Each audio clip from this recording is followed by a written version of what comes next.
Red Más, Canal 4, Esquel, Televisora Color, presentan a Ricardo Bustos en Entre Nosotros.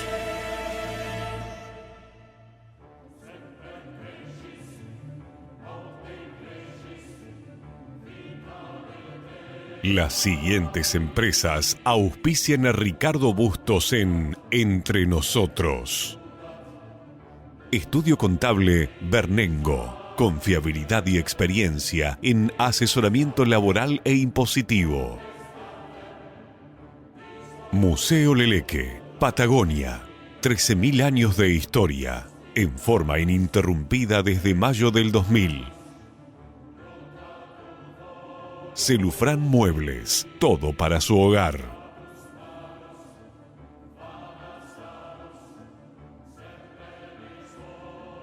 La Despensa, diseño interior, el placer de vivir momentos únicos.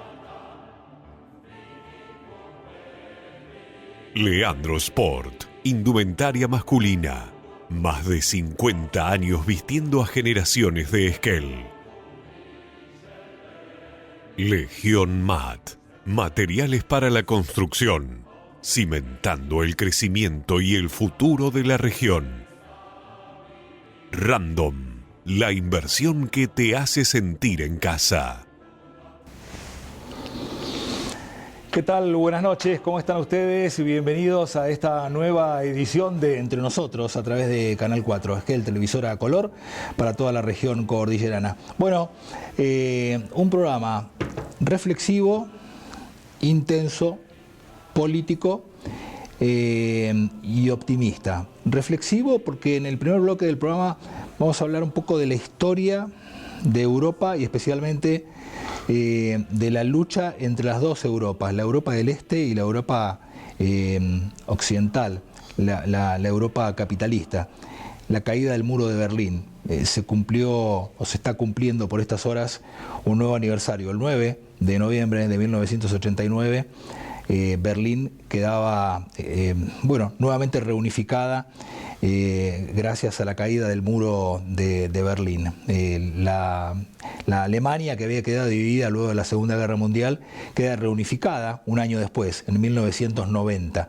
Esa Alemania que ya había pasado por el horror de la guerra, de la Segunda Guerra Mundial y de la Primera Guerra Mundial. El primer bloque del programa nos vamos a dedicar con un hijo y nieto de alemanes, nacido en Tucumán, pero venido a la ciudad de Esquel.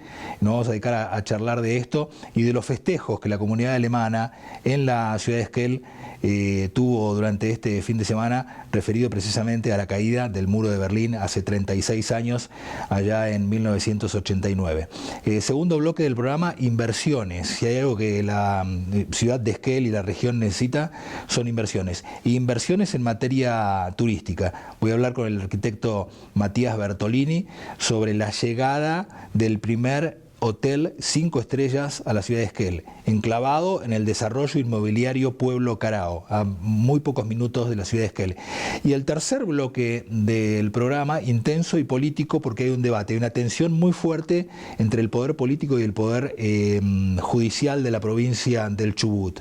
Lo que votó el domingo 26 de octubre la ciudadanía en el famoso referendo sobre sacar o permanecer con los fueros a los magistrados, funcionarios y legisladores y delegados sindicales, y que votó por sacarle los fueros a estas personas que acabo de mencionar, bueno, genera una controversia entre el Poder Judicial y el Poder Político. Va a estar con nosotros la presidenta de la Asociación de Magistrados de la provincia del Chubut, la doctora Karina Estefanía, que además es jueza.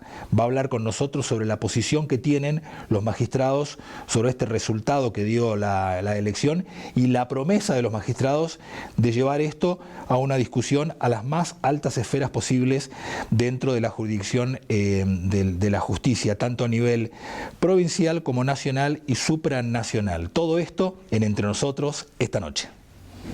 Bueno, lo prometido, el primer bloque de Entre Nosotros esta noche va un poco de historia y un poco de algo que tiene que ver con lo reciente, lo de este fin de semana. La comunidad alemana de Esquel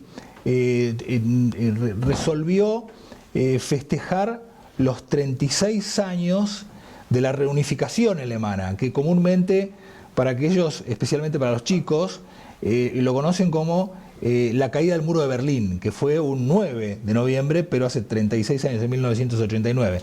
Hemos invitado esta noche para hablar de lo que ocurrió el día sábado, que la comunidad alemana se reunió, yo no sé si para festejar la caída del muro de Berlín o la reunificación de la Alemania, porque algunos que por ahí no conocen un poco de historia, Alemania fue una sola, después de la Segunda Guerra Mundial quedó dividida en dos, en 1945, y luego de ello hasta 1989 estuvo dividida. En 1989, cuando la famosa perestroika comienza a funcionar con Mikhail Gorbachev en la Unión Soviética, bueno, ahí es donde empiezan un efecto dominó de libertades y reclamos desde todo lo que era la Europa del Este, termina cayendo el famoso muro y se reunifica finalmente la Alemania. Eso es lo que festejaron los alemanes o los descendientes de alemanes en la ciudad de Esquel el día sábado. Hemos invitado a uno de los integrantes de la comunidad alemana, es abogado, es juez, camarista, es juez en lo civil de la ciudad de Esquel, Günter Flasch. ¿Qué tal, Günter? ¿Cómo está? ¿Qué tal? ¿Qué tal? ¿Cómo estás? Bueno, podríamos hablar nada más que, cuando yo me enteré del festejo del día sábado pasado,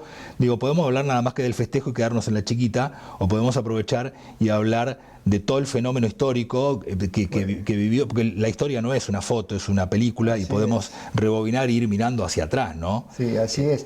Antes que nada, una aclaración. La unificación alemana es el 3 de octubre del año siguiente al de la caída del muro. Claro. El 9 de noviembre cae el muro y empieza un proceso difícil donde la gente efervescente tenía que adaptarse. Recuerdo que contaban que los profesores de la Alemania comunista tenían que adaptarse porque ellos estaban con un libreto muy adoctrinado, entonces se encontraban con alumnos que tenían otra información y fue difícil. Eso es una de las tantas cosas difíciles. Tantísimas cosas.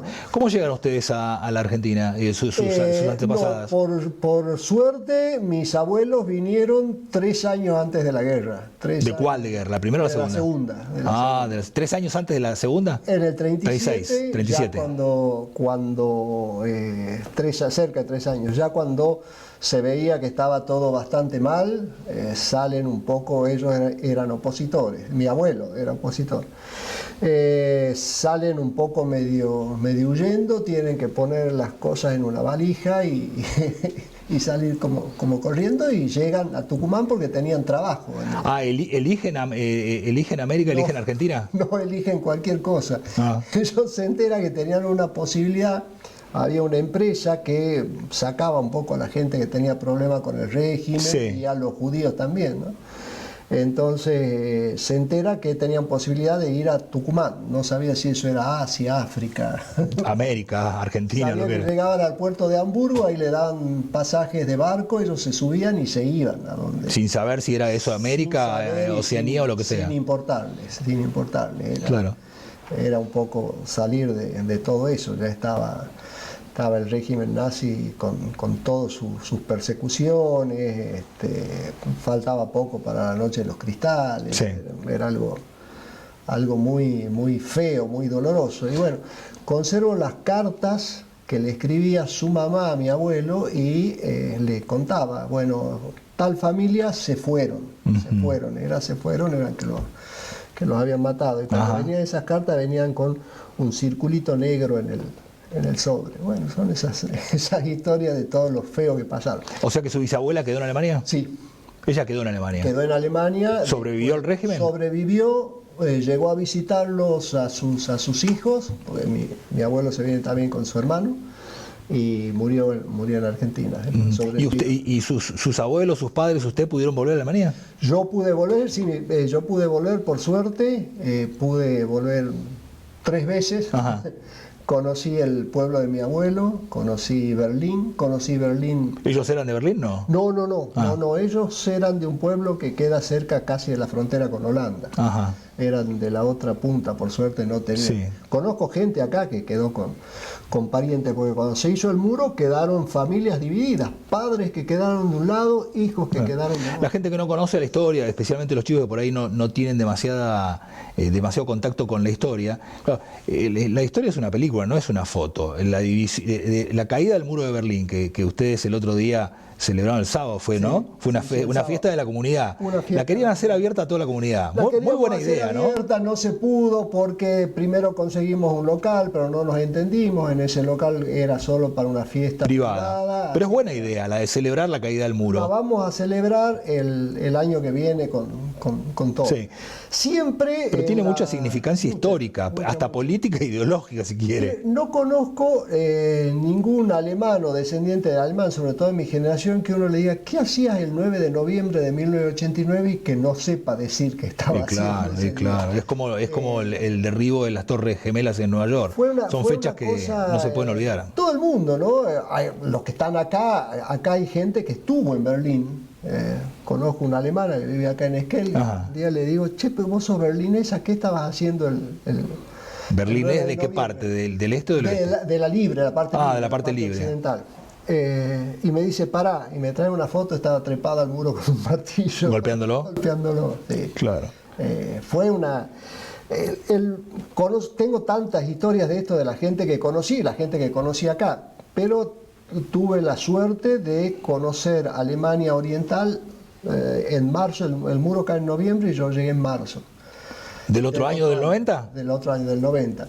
Estaba todo todavía muy fresco. Y sí, claro. Y era más allá de que no estuviera el muro, yo no conozco Alemania. Se notaba claramente la diferencia de una Alemania y la otra, ¿no? Lo primero que hago es preguntarle que me marquen en un mapa dónde iba el muro y dice, no va a hacer falta. Y realmente no. Te vas a dar cuenta. No hacía falta, uno cruzaba una calle y se encontraba en el siglo pasado, todo oscuro, todo derruido, todo negro, todo feo, todo deprimente.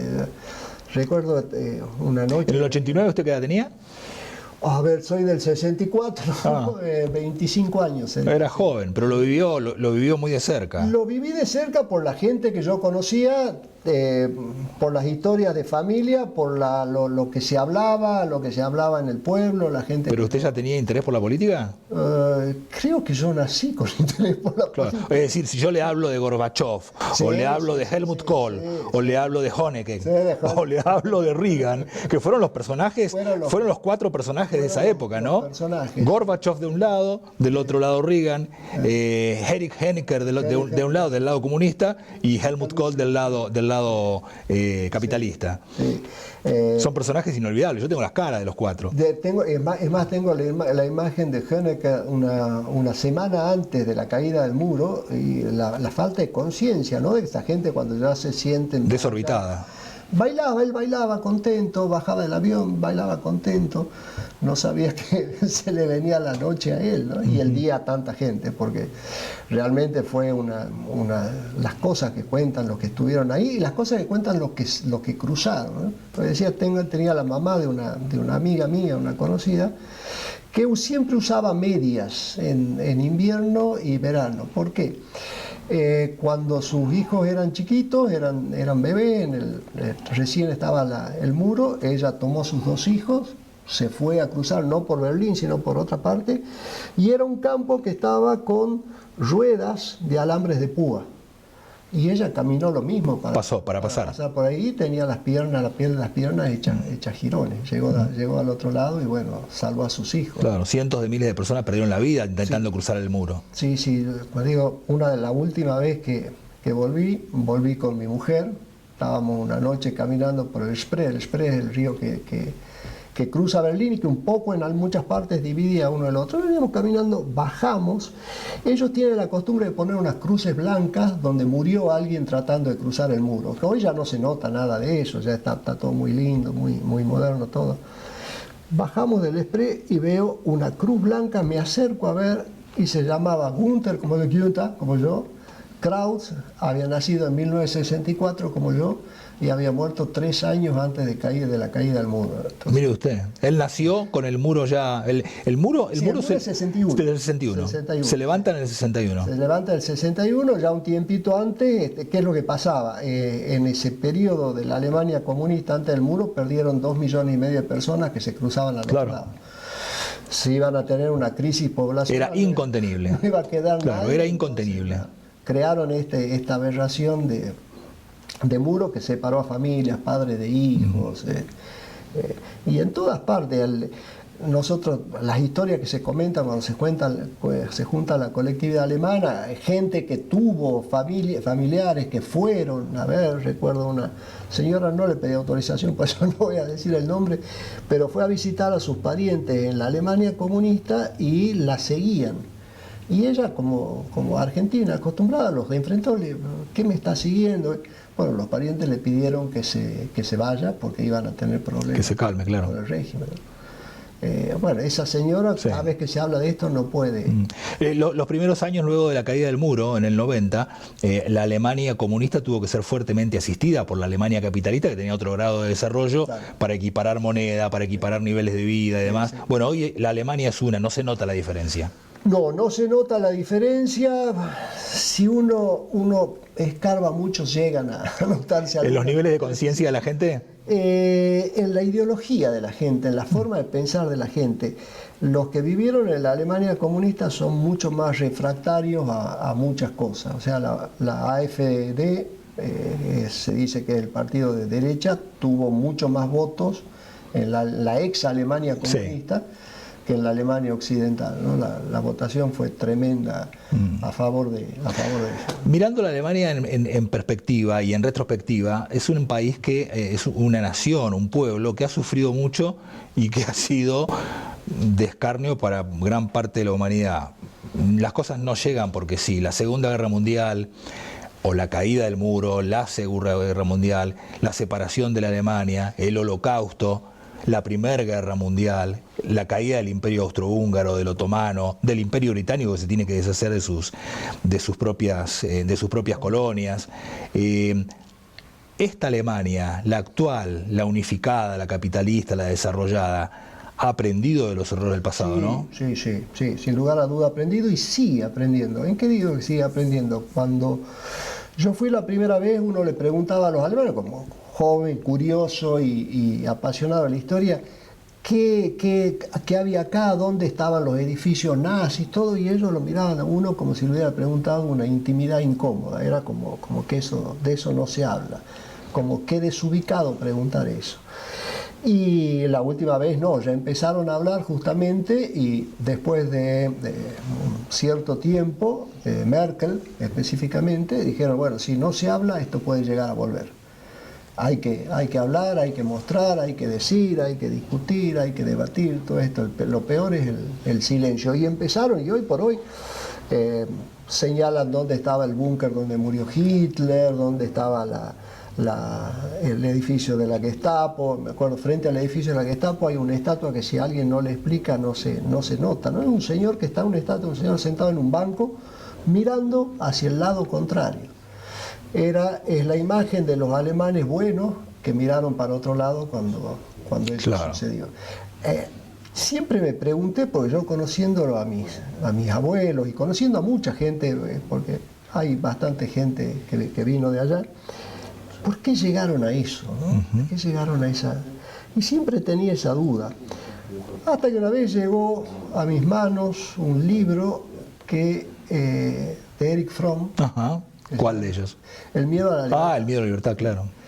Y ahí explica perfectamente cómo un pueblo sano, culto, normal, puede llegar a esa locura. Después otra que explica muy bien eso es Hannah Arendt, los orígenes de los totalitarios. También, la pasaron muy mal también, sí, ¿no? Sí. Los errores de la Primera Guerra Mundial se pagaron en la Segunda Guerra Mundial y en ese Holocausto, ¿no? Sí. Hay que mirar en perspectiva el momento histórico, los dos momentos históricos, ¿no? Del 14 al 19 al 18 en la Primera Guerra y del 39 al 45. Le voy a contar un poco, que es un poco una intimidad de la familia, pero bueno. Cuando antes que se vea que esto venía feo, mi abuelo tenía a su hermano, mi tío Carl, que era el mayor y era el cerebro de la familia. Y mi abuelo decía, no, pero sí está llevando adelante, está sacando a Alemania. Y mi tío Carl decía, no, esto va mal, hasta que bueno, se ve que él tenía razón. Pero en algún momento, antes de que empiece la persecución racial y todo este tipo de cosas, él lo veía como algo positivo. Y eso me preguntaba, ¿y cómo se puede llegar a eso, ¿no? ¿Cómo un pueblo civilizado puede llegar a eso? Un pueblo que, además de conocerlo, que son gente muy, muy afable, no son muy expresivos, eso es cierto, pero sí de buen corazón. Entonces, ¿cómo pudieron haber llegado a eso? Y bueno, en esos libros se explica... Sí, bueno, la humillación de la Primera Guerra Mundial también explica un poco parte de lo que pasó en la Segunda. Explica parte, pero también explica la situación de que un empobrecimiento total y que esto les dio a ellos, el régimen nazi les dio a ellos la posibilidad de decir, no es culpa nuestra, claro, no es error nuestro, es culpa de los otros, inventar el enemigo y construir en base a eso y exculparse uno, ¿no? Entonces, bueno, tiene Alemania y Europa toda tiene el desafío por delante, que es la inmigración de los pueblos árabes, especialmente la inmigración musulmana. Sí. Es un gran desafío que tienen. Alemania tiene ese problema. No solo Alemania. Sí, pero ellos lo tienen bastante grande. Empezaron a tomar cartas en el asunto. ¿Qué es lo que pasó? Llegó una primera oleada árabe de Siria y Líbano, que es gente que se adaptó perfectamente, que se adecuó, que nosotros son los inmigrantes árabes que nosotros tenemos, o sea, sin ningún tipo de problema, sin problemas religiosos. Y después llegó otra oleada con un fanatismo religioso que choca contra, bueno, porque el Islam no es solo una religión, es una religión, un proyecto político. Exacto. Y expansionista, social, ¿no? Que es muy difícil de congeniar con la democracia, con la verdadera democracia. Los alemanes decían que la Alemania comunista, llamada DDR, República Democrática, sí, República Democrática, y ellos decían que eran tres mentiras, porque no era ni república, ni democrática, ni alemana, en una colonia rusa soviética. Gunther, muchas gracias por habernos estado esta noche con nosotros.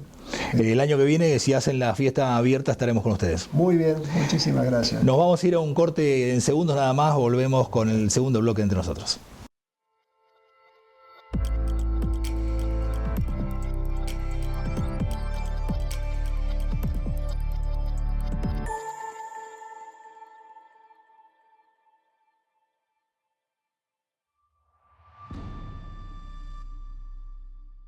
Su futuro inmobiliario comienza aquí. Somos Nelson Muse Propiedades, una empresa familiar de Esquel, en el corazón de la Patagonia. Nos destacamos por la seriedad, profesionalismo y discreción en cada operación, ofreciendo asesoramiento confiable en venta y administración de inmuebles. En Nelson Muse Propiedades, cuidamos cada detalle para que cada decisión inmobiliaria sea un paso seguro. Elegí tu destino y Gales al Sur te lleva. Paquetes turísticos a Estados Unidos, Brasil, el Caribe, Europa, Salta, cataratas, destinos exóticos. Representantes Hotel Termas de Puyehue, quinceañeras, pasajes aéreos, asistencia médica al viajero. Gales al Sur, una agencia con más de 20 años en la Patagonia.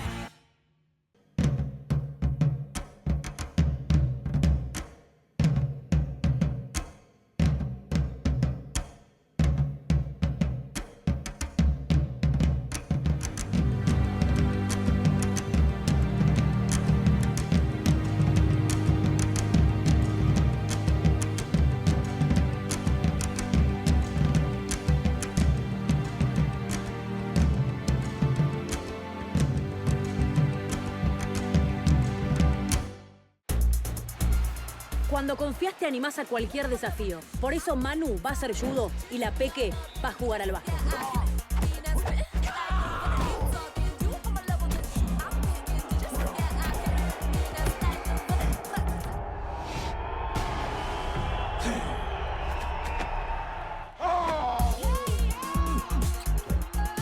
Cuando confías, seguro podés. La Segunda Seguros. Lo primero, sos vos. Bueno, volvemos. Segundo bloque del programa. Vamos a hablar finalmente de inversiones. Y algo que en la ciudad de Esquel se debate desde hace muchísimos años es sobre la necesidad de inversiones.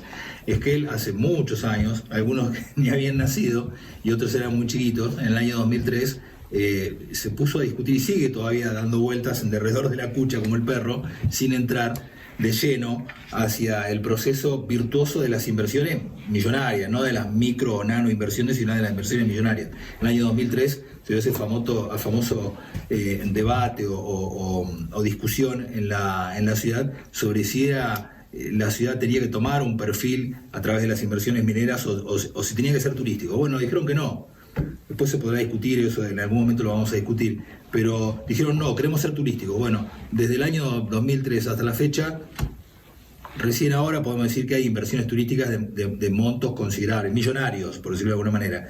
De esto vamos a hablar en el día de hoy. Pero paradójicamente, cuando se comenzó a hablar y se comenzó a discutir y a debatir sobre darle la bienvenida a una inversión millonaria en materia turística, también se volvieron a dar algunos debates sobre la conveniencia o no de abrir las puertas a las inversiones millonarias en materia turística, la construcción del hotel 5 estrellas. Está con nosotros Matías Bertolini, el desarrollador inmobiliario de Pueblo Carao, que a su vez tiene a su cargo la responsabilidad de la construcción del hotel en Pueblo Carao, que va a ser un hotel 5 estrellas que ya está en el 50 y pico % de ejecución de obra. Buen día, buenas noches, Matías, ¿cómo estás? Bien, bienvenido. Bien, gracias. Bueno, vos no naciste en Esquel, pero pasaste parte de tu adolescencia o juventud inicial en Esquel, porque tus padres estaban viviendo en Esquel. Sí.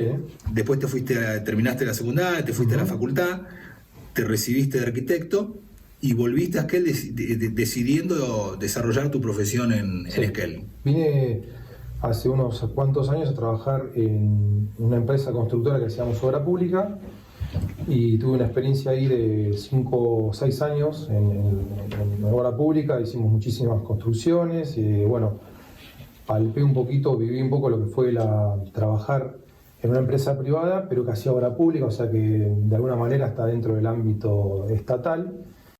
Y sin embargo yo ya había trabajado en Buenos Aires antes en lo que era de emprendimientos privados, así que también viví los dos mundos, de la gran ciudad, el pueblo de la cordillera, el ámbito privado y el ámbito público, así que eso me dio un panorama bastante amplio en lo que respecta a mi profesión.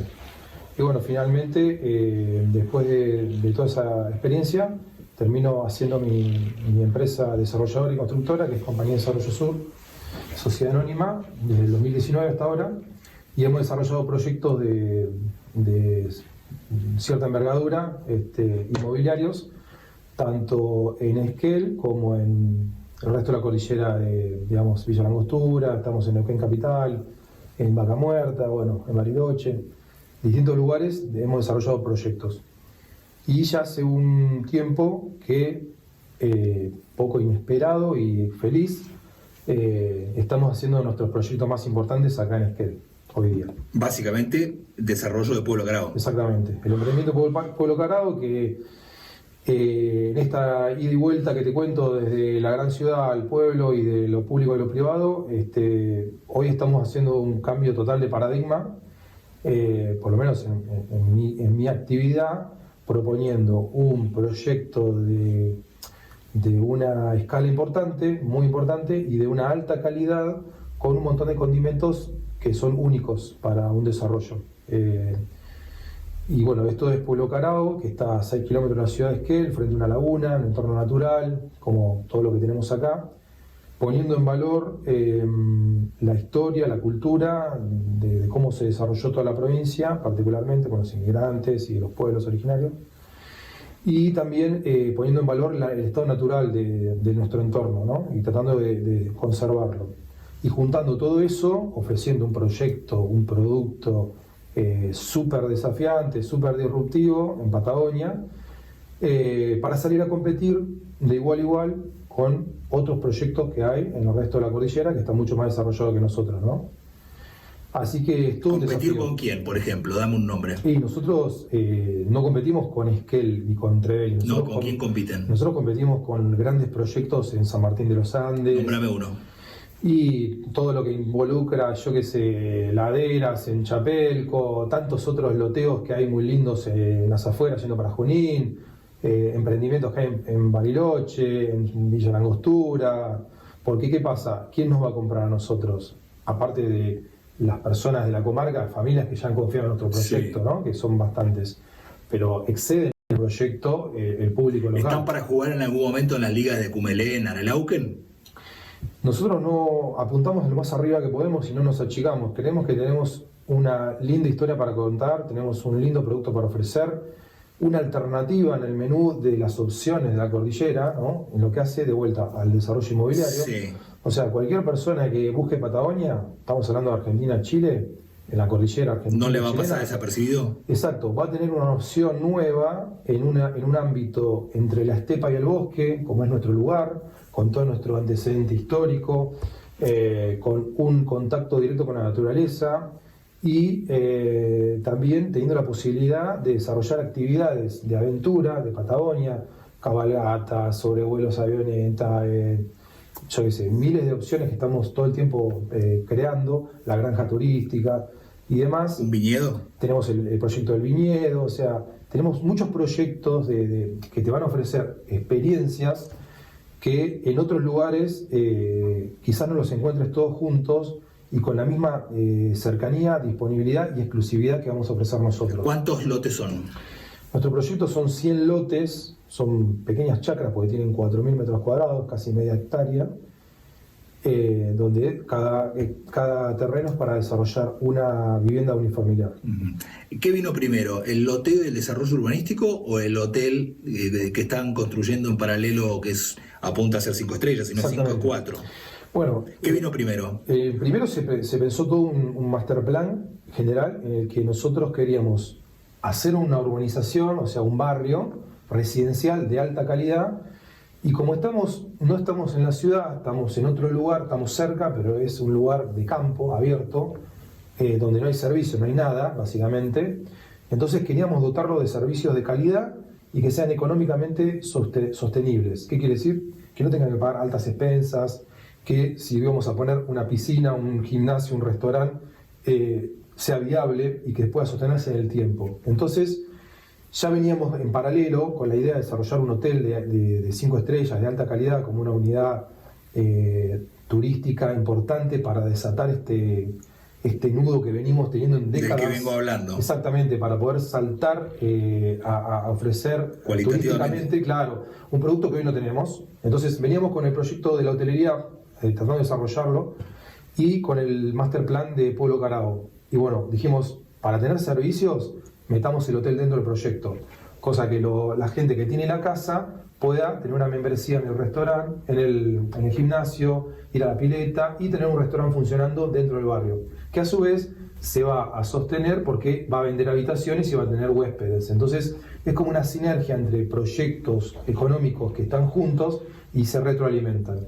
Bueno, ahí es donde se alinearon los planetas, juntamos todo y salimos con esa propuesta a buscar el inversor o el desarrollador, quien se asociara al proyecto para poner el hotel. El hotel. ¿A qué porcentaje de avance está el hotel y qué porcentaje de loteos tenés vendidos? De todo lo que es el loteo, que son los 100 lotes, tenemos 35 lotes vendidos. 35, o sea que estás en el 30 y pico por ciento. Exactamente. ¿Y el hotel en qué grado de avance tiene? ¿Qué porcentaje? El hotel está 55% de avance, sí, y nos queda un poco menos de un año más de obra. O sea que está más avanzado el hotel que los loteos. Sí. Bueno, es lógico que sea así porque la venta de los lotes... tienen distintos carriles, distintas realidades. Otra dinámica. Tiene otra dinámica totalmente. Nosotros ahora, probablemente cuando tengas el hotel ya funcionando, los lotes se van a vender más rápido, ¿no? Seguramente, que le va a dar vida al proyecto. Imagínate que tener el hotel más grande de la cordillera de Chubut, digamos desde Bariloche hasta Calafate, más que eso, con todos los servicios, 5 estrellas, de calidad, un hotel totalmente disruptivo en lo que es su arquitectura, certificado con la norma de eficiencia energética norteamericana, que es la norma LEED, líder en el mundo de certificación de eficiencia energética para arquitectura. Primer hotel certificado LEED de Argentina, o sea, va a tener una repercusión que nos va a exceder por todos lados, así que nada. Va a haber gente que quiera comprar un lote. Y va a haber mucho más movimiento seguramente. El mismo lote de X superficie, el mismo lote, ¿valía lo mismo antes de iniciar el hotel que lo que valdrá cuando el hotel se termine? No, de ninguna manera. En general, en todo proyecto de desarrollo, cuando no hay nada y vos vendés algo en el pozo, que es una promesa, obviamente que los precios son bajos. Después, a medida que se va concretando y lo que era una promesa se va viendo realidad porque se está construyendo, o sea, te agrego que el loteo está casi totalmente construido, o sea, están todas sus calles, la red de agua, la red de luz, ahora estamos por poner las luminarias, primera vez que en un loteo en Esquel se ponen luminarias diferentes, modernas, con otro diseño, o sea, tiene un montón de características súper interesantes. Y a medida que va pasando la obra, obviamente que los precios de los lotes van subiendo, claramente. Y después, cuando ya esté el hotel funcionando, el restaurante galés que está enfrente a la escultura del dragón, bueno, la granja turística, todos esos condimentos, y la gente ya directamente vaya a vivir la experiencia. Y bueno, por supuesto que es un tema de oferta y demanda, o sea, va a haber menos lotes y van a valer más, claramente. ¿Hay más hectáreas disponibles interesadas en lotearse para hacer desarrollos de esta naturaleza en la región? Sí, la verdad que lo que tenemos de más es tierra, o sea, tenemos cientos de miles de hectáreas, todos en el ámbito de la comarca. Yo digo la comarca de los Alerces, ya no decimos Esquel, Trébel, para nosotros es un cuerpo. Tenemos el aeropuerto en un lugar, tenemos los atractivos, el Parque Nacional. Bueno, en la comarca de los Alerces, en el ámbito de influencia, tenemos un montón de tierra disponible a un precio muy competitivo para lo que es el resto de la cordillera argentino-chilena, y el potencial de desarrollo es espectacular. Nosotros estamos en medio de un cambio, de una bisagra realmente, de una época, de una historia, de un presente en el que estamos cruzando el río desde un entramado estatal, llamémosle, en lo que es la economía local. Sí, una dinámica privada. Exactamente, a pasar a salir a competir, a salir a desarrollar, a salir a usar el ingenio y el trabajo y el esfuerzo para poder sostenernos realmente. Pero que no se lea como una carrera económica, sino que esto va de la mano de un desarrollo también social y en equilibrio con el entorno. ¿Cuánta gente hay trabajando hoy en la construcción, entre la construcción del hotel y el desarrollo inmobiliario, o el desarrollo y la construcción de la venta de lotes? En total tenemos 100 personas, 108 personas tenemos trabajando hoy en la nómina de la empresa, directamente afectadas entre la administración, los arquitectos, ingenieros, los operarios, oficiales, maquinistas y todo el cuerpo de Compañía de Desarrollo Sur, que está abocado, hoy te digo, prácticamente de lleno a eso. Si bien estamos empezando otro desarrollo ahora en Vaca Muerta, pero tenemos nuestro foco 100% acá. Y indirectamente un montón de gente más, porque no te olvides que yo contrato fletes, compro materiales en los corralones. Sí, claro. O sea, hay toda una dinámica en torno a esas 108 personas afectadas directas que me cuesta dimensionar, pero realmente para la comarca es súper importante. ¿Qué necesitas de la macro para que el negocio continúe en marcha, para que esta rueda, digamos, tome envión y la dinámica evolucione? Mira, a nosotros nos parece que yo, desde el punto de vista de como de empresa, digamos, privada, cuando vos tenés un horizonte equilibrado, que vos sabés lo que va a pasar, o sea que desde la parte política se propicia el desarrollo privado, la inversión y se acompaña, eso es lo que necesitamos, que es lo que está pasando ahora, claramente. Y hemos tenido mucho apoyo en la provincia, en el municipio, y el esquema nacional también realmente nos está favoreciendo, porque vemos que tanto los argentinos como los extranjeros están queriendo apostar en nosotros.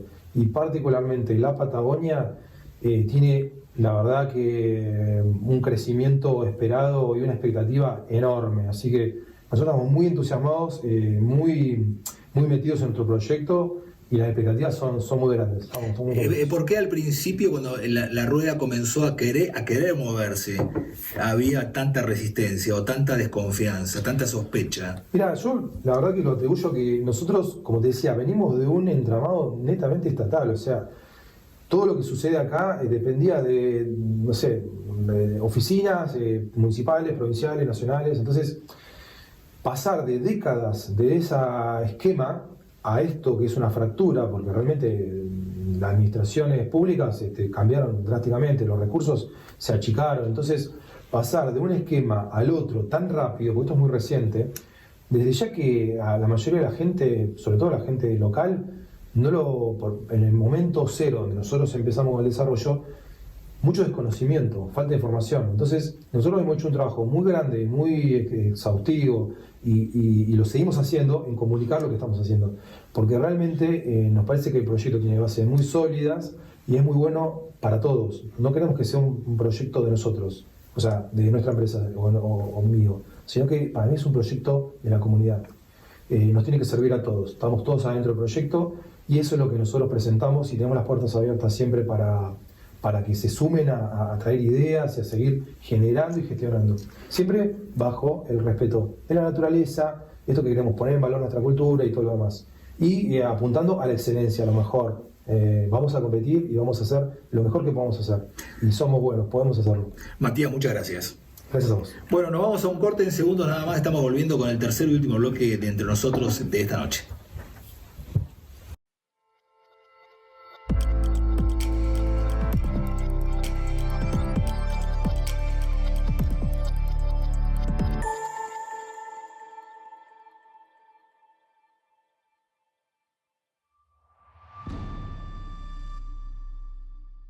Su futuro inmobiliario comienza aquí. Somos Nelson Muse Propiedades, una empresa familiar de Esquel, en el corazón de la Patagonia. Nos destacamos por la seriedad, profesionalismo y discreción en cada operación, ofreciendo asesoramiento confiable en venta y administración de inmuebles. En Nelson Muse Propiedades, cuidamos cada detalle para que cada decisión inmobiliaria sea un paso seguro. Elegí tu destino y Gales al Sur te lleva. Paquetes turísticos a Estados Unidos, Brasil, el Caribe, Europa, Salta, cataratas, destinos exóticos. Representantes Hotel Termas de Puyehue, quinceañeras, pasajes aéreos, asistencia médica al viajero. Gales al Sur, una agencia con más de 20 años en la Patagonia.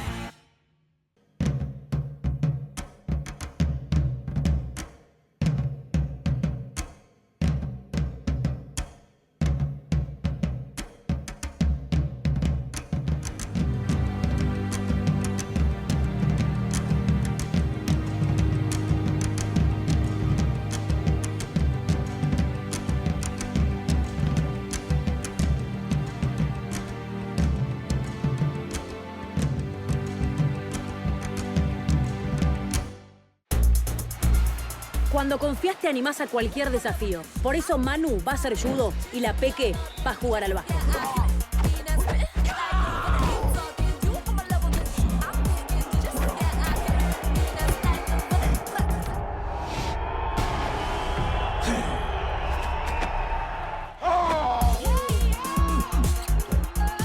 Cuando confías, seguro podés. La Segunda Seguros. Lo primero, sos vos.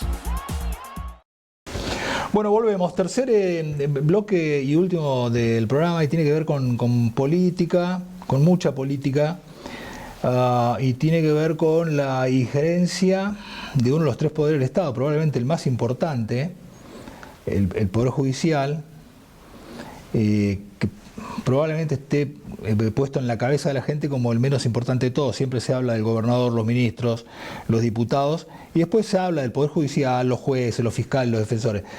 Sin advertir, yo creo que es culpa de un grave problema de educación que tenemos. Esto es parte de una editorial mía, ¿no? Me estoy haciendo cargo de lo que digo yo. Sin advertir que el Poder Judicial es el resorte sobre el cual es la balanza que intenta equilibrar con todos sus defectos y con todas las virtudes que tiene ese Poder Judicial, que está compuesto por personas que tienen adentro suyo santos y demonios, luces y sombras, pero ese Poder Judicial creado para equilibrar la balanza, para darle a cada uno lo suyo, al resto de la sociedad, y ese Poder Judicial que es el que en última instancia decide sobre la vida, sobre la libertad y sobre el patrimonio de los individuos. Porque finalmente un gobernador puede hacer un decreto, puede hacer una resolución, pero no puede hacer una ley.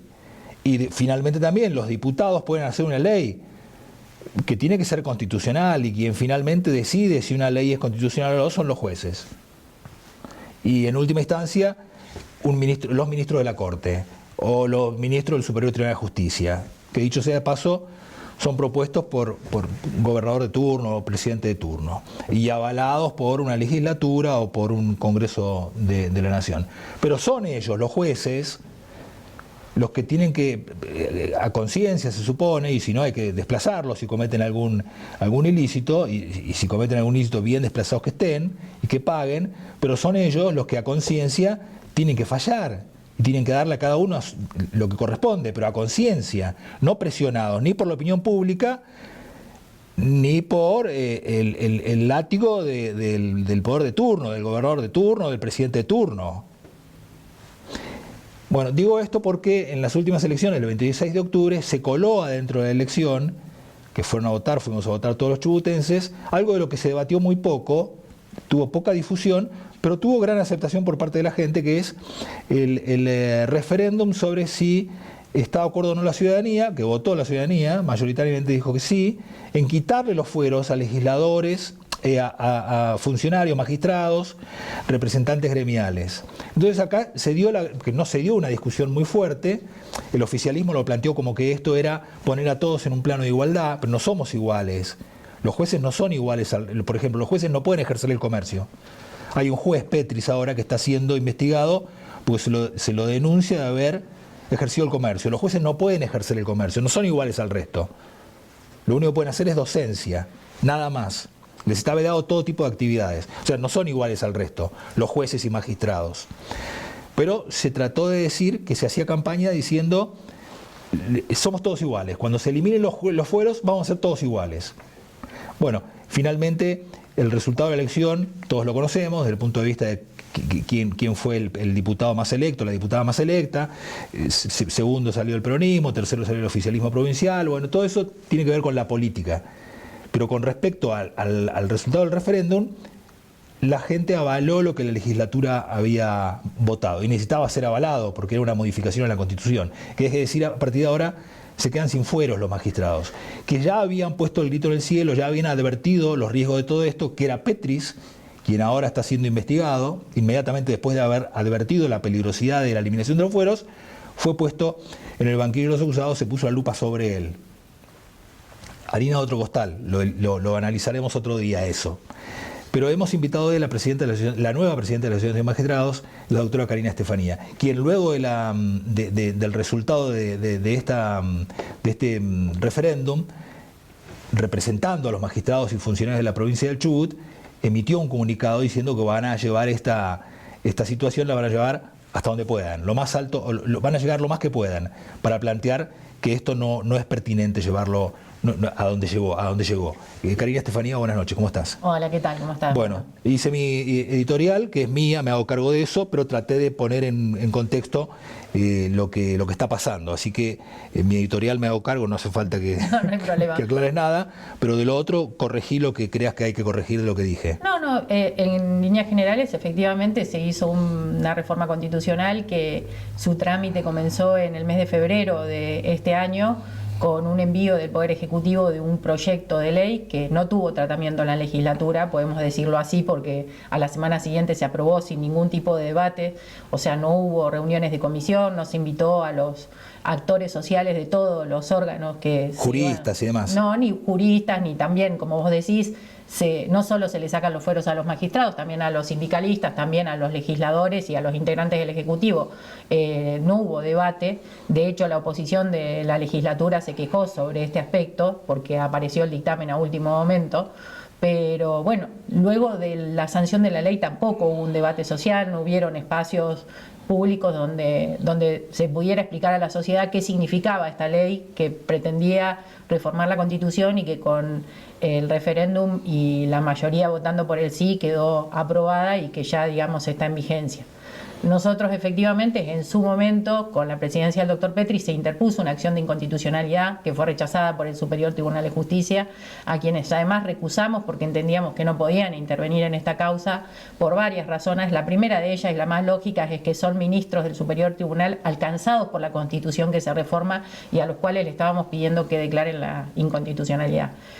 Bueno, la acción fue rechazada, el plebiscito se realizó, se votó por la afirmativa, nosotros seguimos considerando que la reforma es inconstitucional y bueno, ahora en esta instancia efectivamente estamos trabajando con un grupo de abogados para llevar la acción nuevamente a la justicia. Estamos analizando si es directamente ante la Corte Suprema o en alguna otra instancia local nuevamente, y vamos a llevar la cuestión de los fueros a las instancias internacionales, porque lamentablemente en el contexto actual tenemos que decir que hay una interferencia del poder político en el funcionamiento del poder judicial que no nos da garantías de que efectivamente esto sea resuelto conforme a derecho o conforme lo manda la Constitución, de manera que, así como se pronunció ya la relatora de independencia de la ONU un par de días antes del referéndum, señalando que era un error eliminar los fueros de los magistrados, que esto afectaba a la independencia judicial,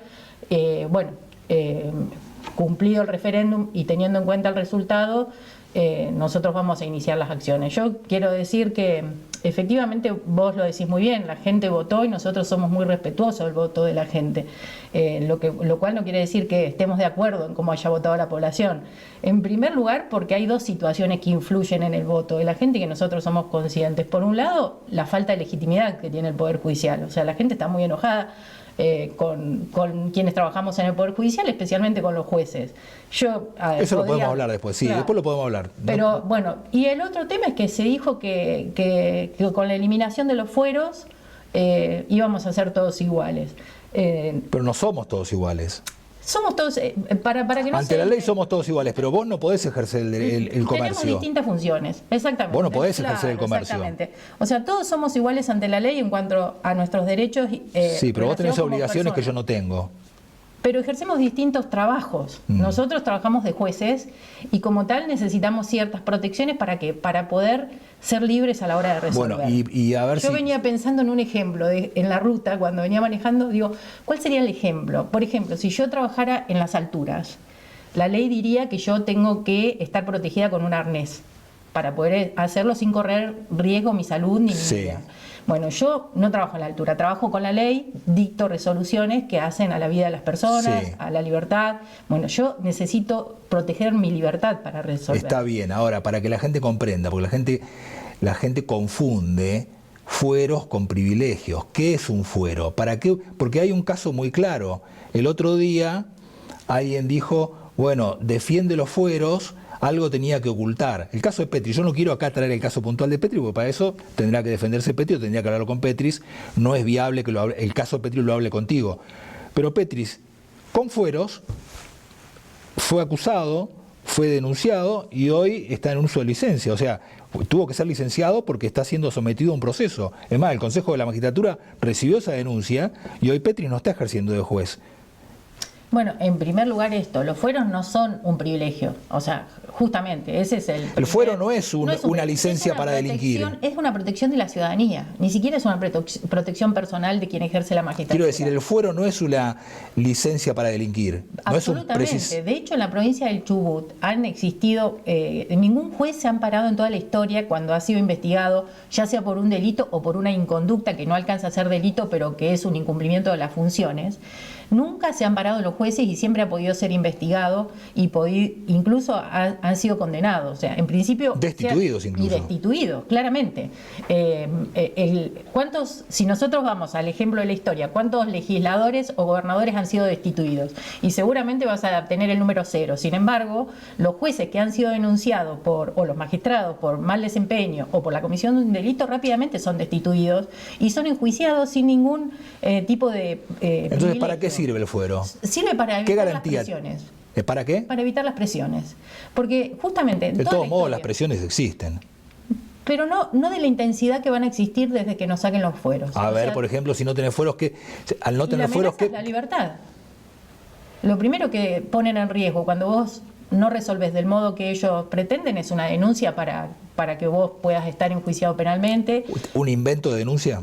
Una denuncia inventada. Ese es el ejemplo clásico que da la doctrina y la jurisprudencia respecto de cuál es el principal riesgo que tiene un juez cuando no tiene la protección constitucional de que su función la puede ejercer libremente, es que se inventen denuncias en su contra para rápidamente apartarlo de la causa. ¿No sería la primera vez? No, ya sabemos que no.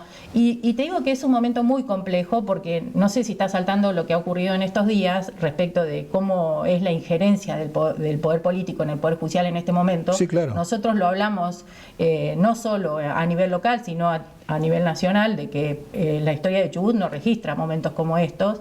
En estos días, pero se concretó el día lunes, un apartamiento de una jueza de ejecución penal que la apartaron de su cargo un mes antes de que feneciera su mandato por un pedido del subsecretario de Seguridad, en la cual no está conforme con las resoluciones que dicta la jueza, que además no recurre, porque las resoluciones judiciales, esto también es importante decir, siempre son recurribles. Siempre son recurribles. Los actos del Poder Judicial son los más recurribles de todos y los más fáciles de siempre hay un recurrir. tribunal de alzada. Siempre hay 1, 2, 3 o 4 instancias. De hecho, la gente a veces se queja de tantos recursos, ¿no? Pero son los que garantizan justamente que si hay un error, eso se corrija. Bueno, el Ministerio de Seguridad de la provincia no está conforme con las decisiones que toma la doctora Arcuri en la ciudad de Comodoro y presentó una nota ante el coordinador de ejecución penal que con el aval del Superior Tribunal de Justicia la apartaron del cargo.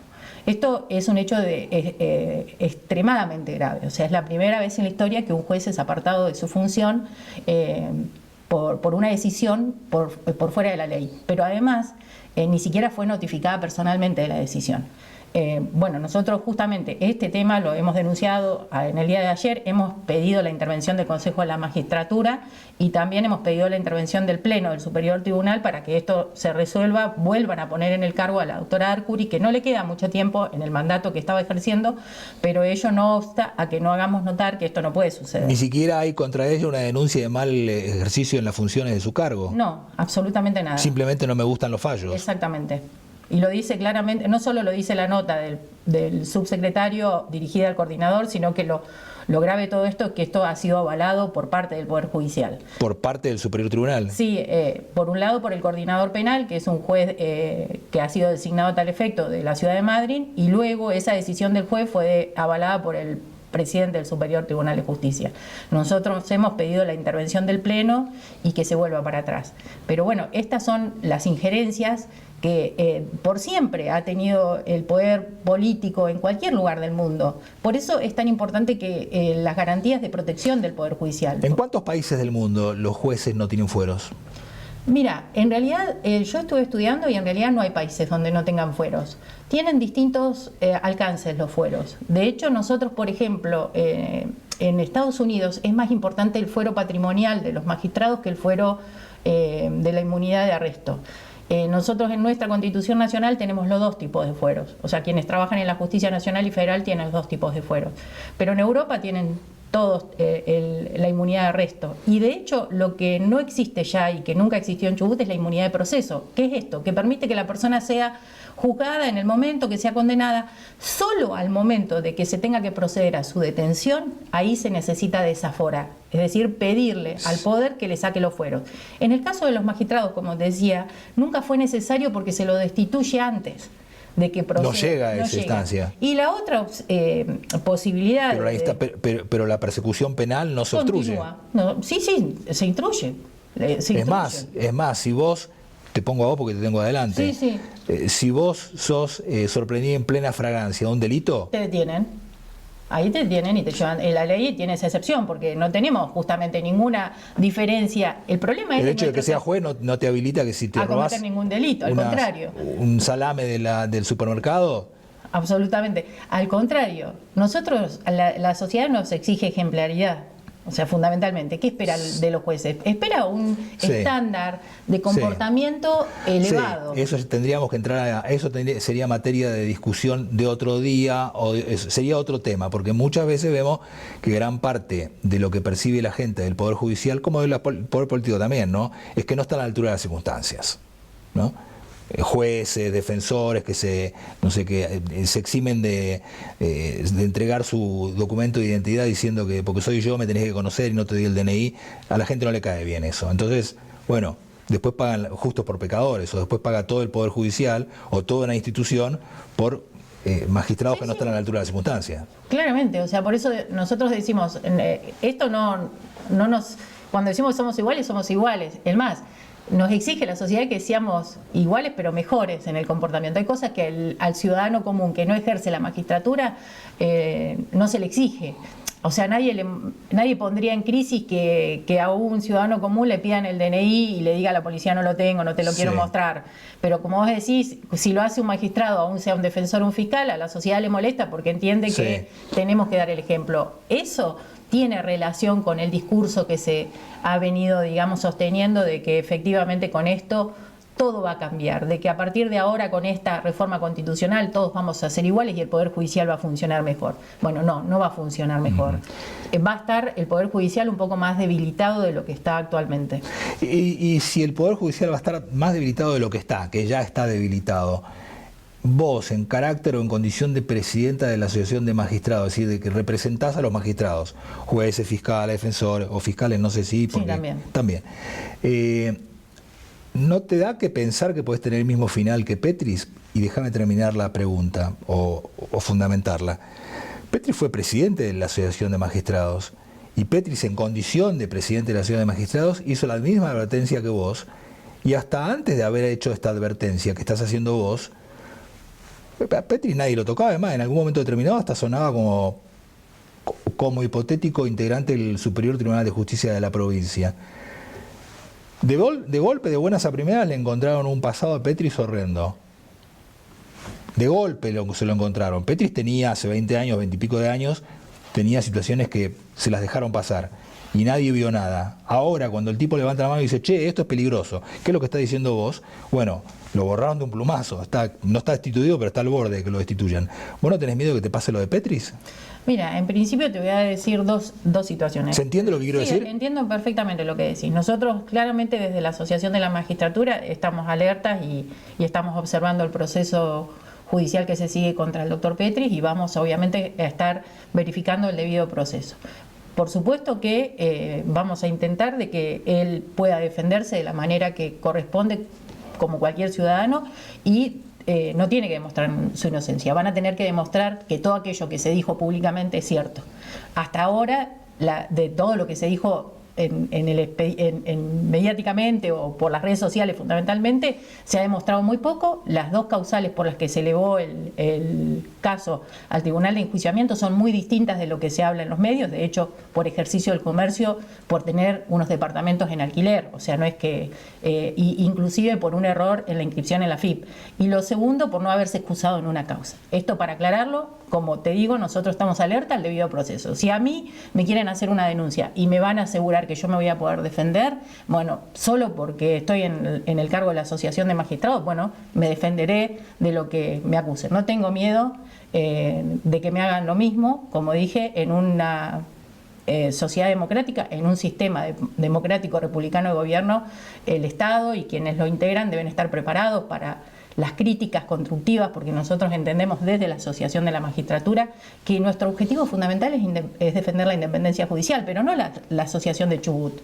El asociacionismo judicial en el mundo nació para defender la independencia judicial y para eso está.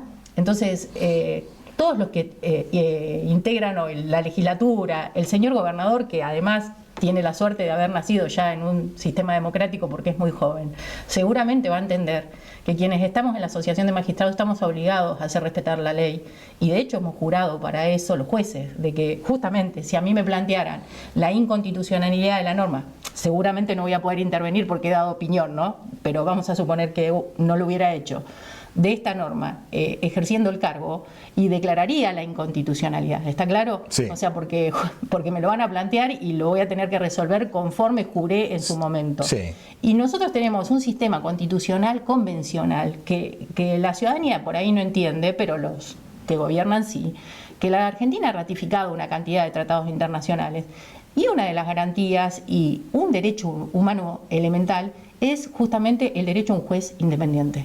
¿Por qué? Porque, como vos bien decías en tu editorial, los jueces somos los últimos garantes de los derechos de la gente.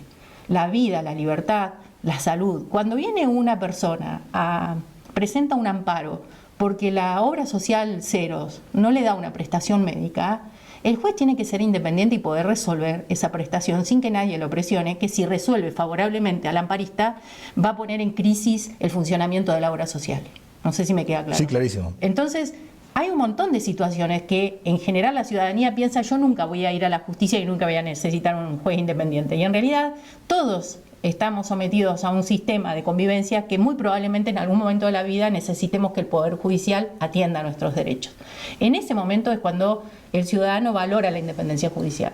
Después, como vos decís, en un contexto de enojo, en un contexto donde el único discurso era que a partir de esto el sistema democrático se fortalecía porque todos íbamos a ser iguales ante la ley, es muy fácil ir y votar que sí. Como dije, yo no juzgo a la gente, sino juzgo en todo caso a quienes le propusieron a la población una reforma constitucional en este sentido, que todos saben que lejos de mejorar nuestra calidad institucional nos va a disminuir el funcionamiento democrático. Estefanía, gracias. Gracias a vos. Bueno, hacemos un breve corte y nos vamos al cierre de esta noche.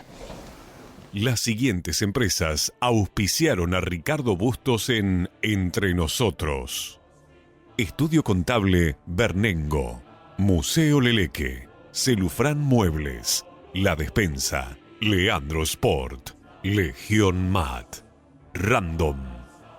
Bueno, ¿qué tal? Espero que les haya gustado, esperamos haber estado a la altura de las circunstancias, haber estado a la altura de lo que prometimos.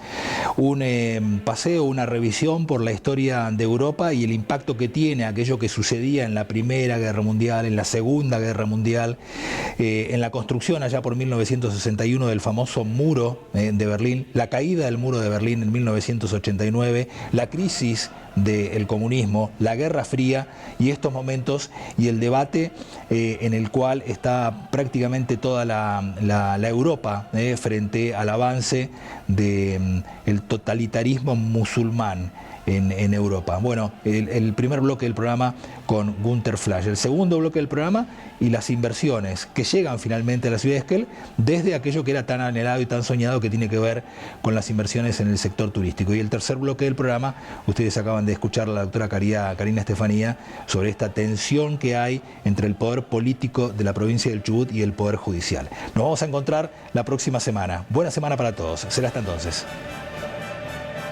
Fue una producción de Valero Producciones para Red Más, Canal 4, Esquel, Televisora Color.